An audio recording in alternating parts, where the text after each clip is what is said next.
I have a lazy sister who, believe it or not, made me jeopardize my career by putting my neck on the line to secure her a job. Loyalty to family can sometimes be the greatest burden, and I speak from personal experience. Let me introduce you to my sister, Stella, who is a year younger than me. We are the products of our mother's love life, which never led to marriage. The closest thing we had to a father figure was Uncle Greg, our mother's brother, who had been looking after us for as long as I can remember. It's incredible how, from the way we carried ourselves, you'd never guess we were being supported by someone who had his own family. I graduated from college before Stella and was desperately searching for a job. Knowing Uncle Greg's influence, I approached him for help. After expressing my gratitude for everything he'd done for us, I opened up about my job search. We discussed it for a while, during which I could sense that he was assessing whether my college education had been a waste or not. Fortunately, he seemed satisfied with my qualifications and promised to help me secure a job. Uncle Greg was a man of his word, so I was overjoyed. 3 days later, he called and asked me to bring all my documents to a company. To my amazement, he had secured me a position as the head of human resources. This was beyond my expectations. I had zero experience and was fresh out of college. Nonetheless, I was determined to prove myself, not wanting to let my uncle down. A year later, Stella also graduated from college and embarked on her job hunt, which proved unsuccessful. I suggested that she visit Uncle Greg for assistance, and I planned to accompany her. However, my concern was that Uncle Greg, who had high standards, would be disappointed upon meeting my sister, a law graduate. I, too, was disappointed, but I knew I had to let Uncle Greg assess Stella for himself. We arrived at Uncle Greg's place, and he engaged my sister in a conversation. I remained mostly silent, and even I could tell that she appeared unrefined. Uncle Greg didn't say anything about my sister, but the disappointment in his eyes was evident. After some time, he promised to help her in her job search. 2 weeks passed, and Stella hadn't received a favorable response from Uncle Greg. She reached out to him, but he would merely say he was working on it. One evening, our mother and sister approached me for a discussion after I returned from work. Exhausted, I asked to have the conversation the following morning before I headed to work. They both woke me up early the next day, and Stella started by expressing her frustration with Uncle Greg, who she believed was taking too long to find her a job. I defended him, emphasizing how good he'd been to us and that she needed to be patient. Stella, however, insinuated that Uncle Greg was now playing favorites between us, citing how quickly he had found me a job, while she had waited for weeks. Our mother chimed in, suggesting a solution for Stella's joblessness. I was initially happy for my sister until I heard the proposed solution. Our mother suggested that I use my influence as the head of human resources in my company to hire Stella as a sales agent with a high salary. I was shocked and turned to Stella to see if it was a joke. Our mother further argued that it was only natural for someone in my position to do so. She claimed that since I was the head of my department, nobody would question the hire. I hesitated to say no immediately and asked Stella if she had any experience as a sales agent. She retorted by asking if it was necessary, given her law degree. It was frustrating to see her demand a job for which she lacked the qualifications and experience. To make matters worse, both she and our mother were insisting on a high salary for her. I made it clear to my family that what they were asking for was simply not feasible. I explained to my mom that Stella's law degree had no connection to my line of work. She raised her voice, insisting that I should look at the bigger picture, which, according to her, was the substantial salary Stella would earn once I secured the job for her. I pointed out that fulfilling their request could jeopardize my career, as it might appear as favoritism if my superiors found out I'd employed someone unfit for the job. My mother and sister, however, dismissed my explanation, accusing me of not prioritizing family success. This was when I truly understood the bondage that family loyalty could become. How could they insinuate that I didn't want our family to succeed just because I declined to risk my career for their sake? It felt like pure selfishness. I reiterated my earlier stance and prepared some food. The rest of the day passed in silence, but the discussion continued to weigh on my mind. There was no way I could accede to their demands. I hadn't even been on the job for 2 years, and it wasn't time to act like I owned the place. My mom and sister started giving me the cold shoulder, essentially trying to guilt-trip me. I felt miserable in my own home, so I began intentionally coming home late to spend less time there. However, that tactic didn't improve the situation. I finally decided to seek advice from someone I knew would offer an unbiased perspective, Uncle Greg. One day, I stopped by Uncle Greg's place on my way home from work and shared everything that had been happening at home, except for the part where Stella accused him of playing favorites. Uncle Greg listened and assured me that getting a job for my sister was not a difficult task for him. He mentioned that he'd been stalling the process because he had doubts about her capabilities for the job, even in her field. He pointed out certain observations he'd made during their discussions, which I agreed with. Uncle Greg explained that if he recommended my sister for a job, it would put his own reputation at risk with his friends who were her potential employers.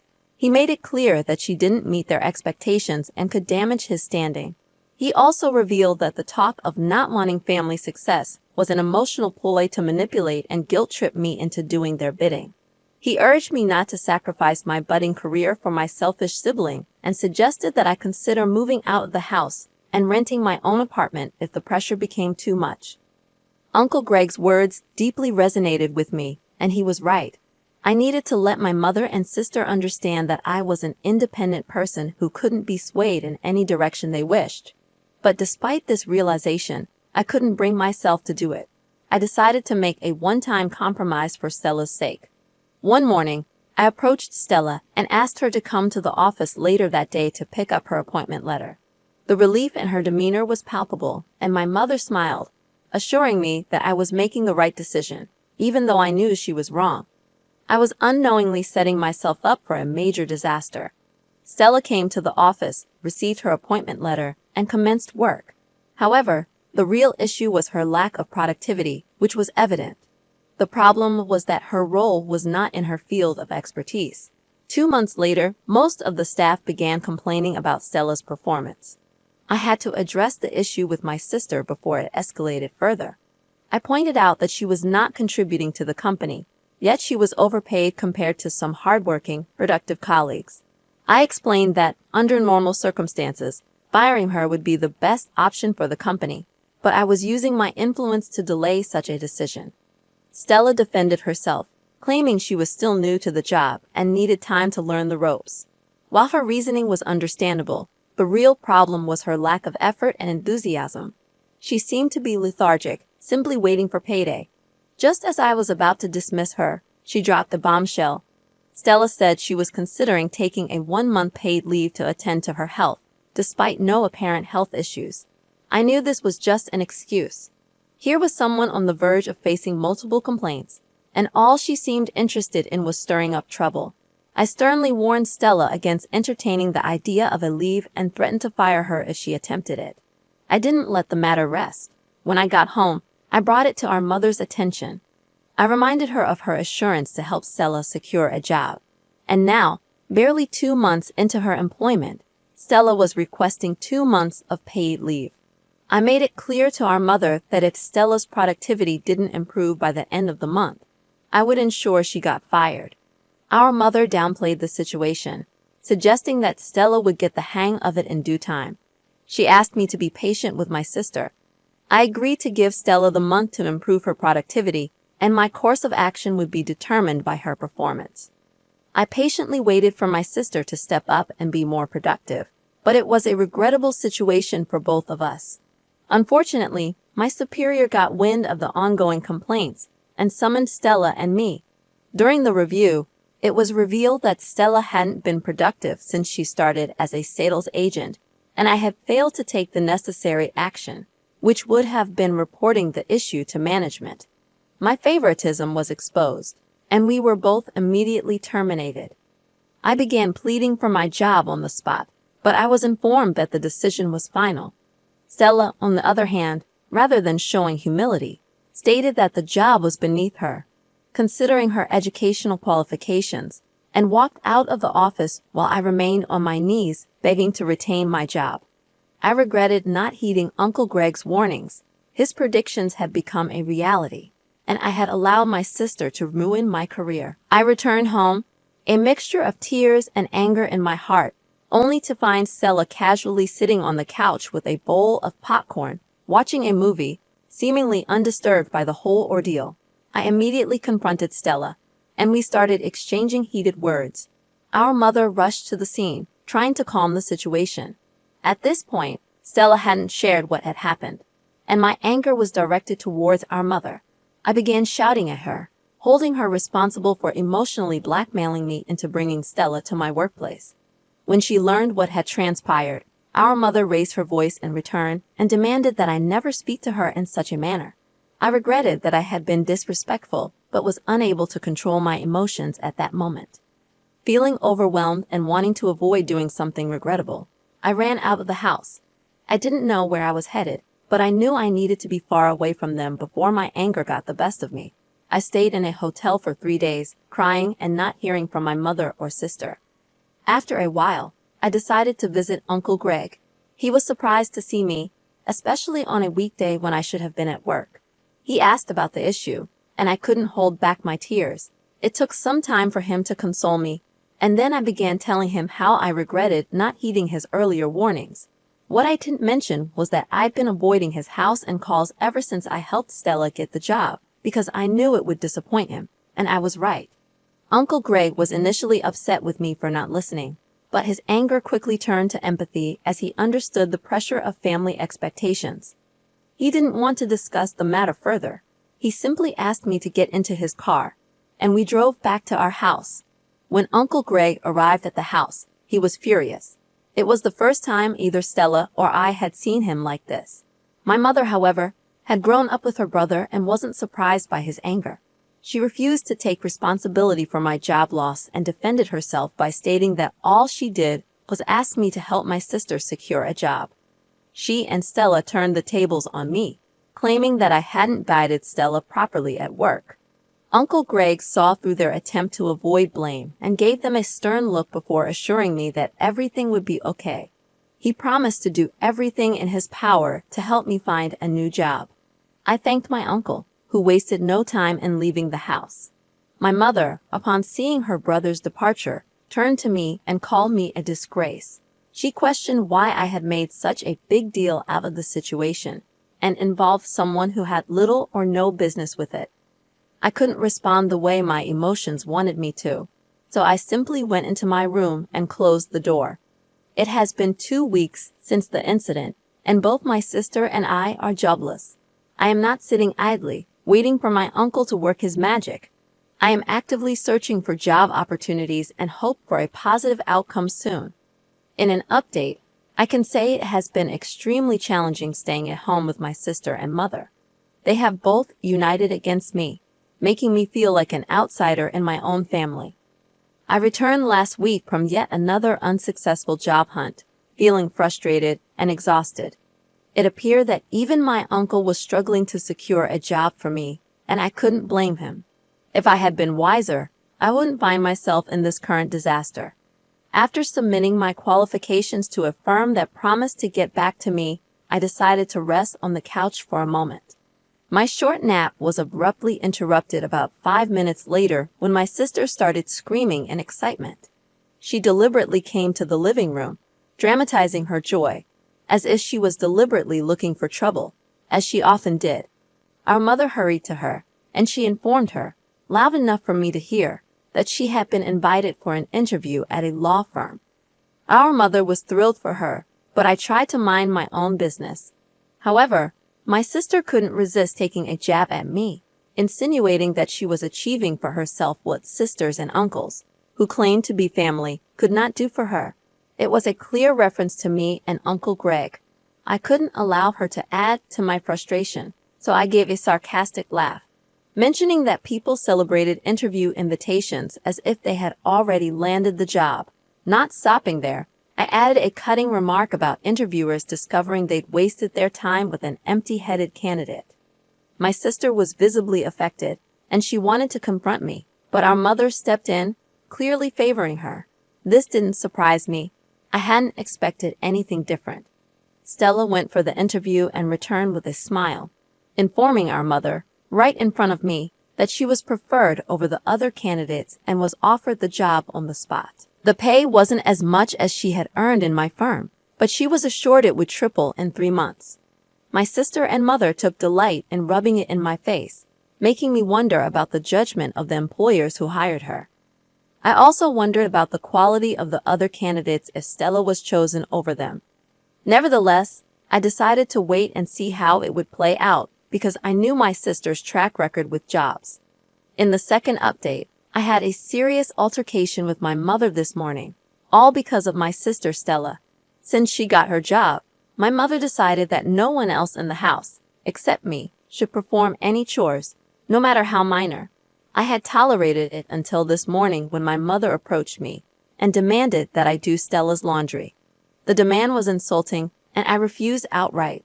I told my mother that I wouldn't touch my sister's clothing even if there was a gun to my head.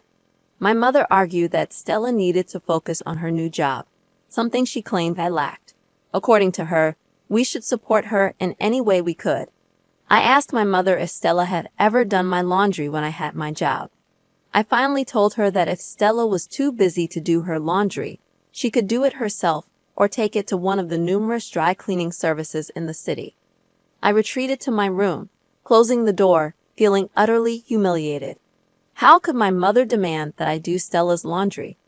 I decided to reach out to Uncle Greg and inform him about the humiliation I was enduring at the hands of my mother and sister. I was hoping for some good news, but amidst the torrent of insults I faced daily, my uncle revealed he was still trying to pull a few strings, though it might take time. He expressed his displeasure with the way my family was treating me and assured me he would talk some sense into my younger sister. One evening, as I was in my room, Stella returned from work and started arguing loudly over the phone. From her words, I gathered she was speaking to Uncle Greg. She rebuked him for meddling in our affairs and demanded he stay away from us. When my mother asked her about the call, Stella referred to Uncle Greg as that man who doesn't know his place. My mother seemed to approve of Stella's stance, believing I was foolish for involving an outsider in our family matters. In the third update, I made the decision to move in with Uncle Greg and his family after Stella's outburst. It became evident to him that I was enduring a lot at home. I informed my mother about my decision, but she dismissed it, claiming I had been trying to distance myself from her and Stella anyway. The only time I saw or heard from Stella was a month later when she showed up at Uncle Greg's place to invite both of us to an award event organized by her firm. According to Stella, the event aimed to recognize the efforts of key individuals, and she was one of the honorees. She wanted Uncle Greg and me to attend, perhaps to showcase her productivity. I confronted her, telling her she should be apologizing to Uncle Greg instead of inviting him to the party. Stella, undeterred, made condescending remarks, claiming she was offering him an opportunity to witness her glory. I refused to attend the event, expressing my disgust at the entire situation. Uncle Greg tried to convince me otherwise, but I couldn't comprehend why he wanted us to attend a party that seemed nothing more than a charade. In the final update, everything fell into place. I finally understood why Uncle Greg insisted we attend Stella's party. In the end, despite the difficult situation, Uncle Greg insisted that I present myself at my best for Stella's party. Reluctantly, I attended the event alongside my mother. As the ceremony unfolded, individuals were recognized for their contributions. When it was Stella's turn, she confidently stepped onto the podium, radiating confidence. Unexpectedly, she cut off her boss's statement and began speaking passionately. Her words were pointed directly at me, emphasizing her triumph over the hurdles she claimed I couldn't overcome. She labeled me a failure lacking the drive to succeed. Stella praised our mother, who basked in the attention. However, to my astonishment, Stella's boss invited Uncle Greg to the stage. Surprised, Stella watched as Uncle Greg debunked her claims. He revealed the truth about how I lost my job due to Stella's actions and our mother's selfishness. Uncle Greg disclosed that he orchestrated this scheme to expose Stella's lack of productivity. Stella was publicly fired on stage, drowning in shame. My mother hurriedly left, unable to bear the humiliation. Uncle Greg introduced me to influential people that day, assuring me that a job opportunity would emerge soon. I severed ties with my mother and sister, knowing they would likely come crawling back for assistance eventually. Looking back, I am grateful for Uncle Greg's support during this ordeal. If not for him, I might have faced this situation alone. Reflecting on this experience, I am overwhelmed by the twists of fate and the importance of having a strong support system. I welcome your thoughts on this story. What would you have done in my position? Consider this twist. What if I didn't have Uncle Greg to fall back on? Share your opinions in the comments below. My name is Mr. Redito, and I share drama stories every day, ranging from inheritance disputes to cheating tales. If you enjoy these narratives, don't forget to subscribe. I'll be back tomorrow, reminding you that kindness is always in style. Peace.